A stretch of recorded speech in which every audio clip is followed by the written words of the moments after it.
Sir டிவிக்கோட strategy என்ன, அவங்களோட நிலைப்பாடு என்ன, அண்ட் எத்தனை தொகுதியில டிவிக்கு வின் பண்றதுக்கான வாய்ப்பு இருக்கு? இப்போ நீங்கள் கேட்ட மாதிரி தான். ஸோ டிவிகேல வந்து பொறுத்தவரை எவ்வளோ பர்சன்ட் ஓட் பேங்க்ன்றதுனா நம்ம சொல்லலாம் கரெக்டாக. ஏன்னா வந்து எல்லாத்துலையும் வின் பண்ணுவாங்கன்னு கேட்டால் அதுக்கான ஆன்சர்ஸ் வந்து இப்போதைக்கு வந்து தெரியாது. ஆஃப்டர் எலெக்ஷன் தான் தெரியும். ஆனால் குறைஞ்சு 10 to 50% ஓட் பேங்க் சாலிடாக வந்து இருக்கு அவங்ககிட்ட ஓட் பேங்க். அதில் வந்து மாற்றுக்கிறது கிடையாது.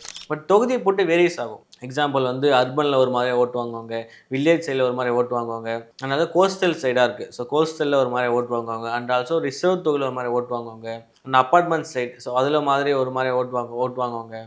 So and also candidate matters. So டிவிக்கு விஜய் ஃபேஸ் மட்டுமே இன்றி கேண்டிடேட் மேட்டர்ஸ். ஸோ ஒரு தொகுதி கேண்டிடேட் பொறுத்து வந்து ஓட் பேங்க் மாறும். அதனால் இப்போதைக்கு அவங்களோட ஸ்ட்ராட்டஜி என்ன அப்படின்னா, பெருசாக வந்து கேண்டிடேட்டை அனௌன்ஸ் பண்ணுவோம், அதுக்கான பெரிய முகமாக இல்லாமல் எல்லாமே டிவிக்கு விஜயோட ஃபேஸ் மட்டும் தான் ரிவீல்.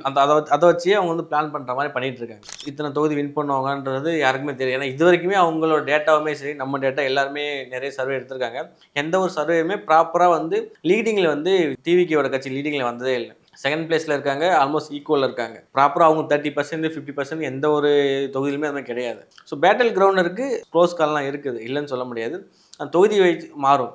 டிவிக்கோட ஸ்ட்ராட்டஜி இப்போ எப்படி ஒர்க் எப்படி ஒர்க் பண்ணுறாங்கன்னா, வாய்ஸ் ஆஃப் காமன் ஒரு கம்பெனி ஒர்க் பண்ணுறாங்க. ஸோ அது யாருது உங்களுக்கு தெரியும், ஒரு ஆதவ் அர்ஜுனோட கம்பெனி. ஸோ உங்கள் பக்கத்துலாம் இருந்தாங்க, இப்போ மாதிரி இப்போ இங்கே இருக்காங்க. ஸோ வாய்ஸ் ஆஃப் காமனில் வந்து நிறைய எம்ப்ளாயிஸ் வந்து, ஸோ நம்மளும் பர்சனலாக பேசியிருக்கோம், நமக்கு தெரிஞ்ச எம்ப்ளாயிஸ் தான் இருக்காங்க. ஐபிஎல்லேருந்து போனாங்க. ஸோ நம்ம கூட கொலீக்ஸ் நிறைய பேர் இருக்காங்க.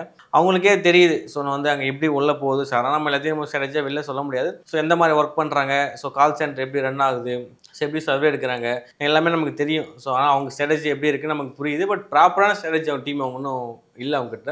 And also John Arokiasamy, so அவருமே ஒரு அட்வைஸாக இருக்காரு. ஸோ அவர் யாரும் நமக்கும் தெரியும். அதுக்கு முன்னாடி நல்ல ஒரு ஸ்ட்ராட்டஜியாக பிஎம்கேல ஒர்க் பண்ணுவார். அதுக்கப்புறம் சின்ன கான்ஃப்ளிக்டால வெளில வந்துட்டார்.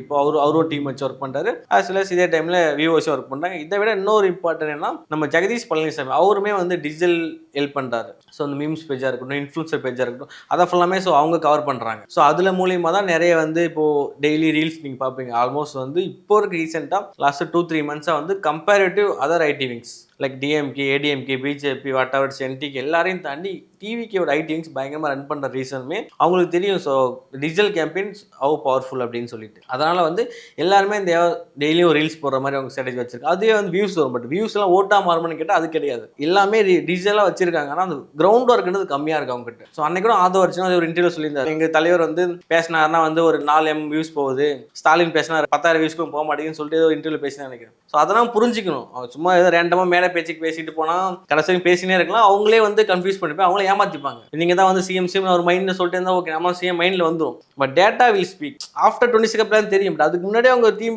பார்த்துணும். ஏன்னா அவங்க 20 விட்டுட்டு வராங்கன்னா ரிஸ்க் எடுக்கக்கூடாது. வெறும் விஓசி ஆதவ அர்ஜுனா மட்டும் வச்சு ரிஸ்க் எடுக்கக்கூடாது. ப்ராப்பராக வந்து பிளான் பண்ணி பார்க்கணும் அவங்க. அதுதான் வந்து டிவிக்கு வந்து பண்ணுற பெரிய தப்பு.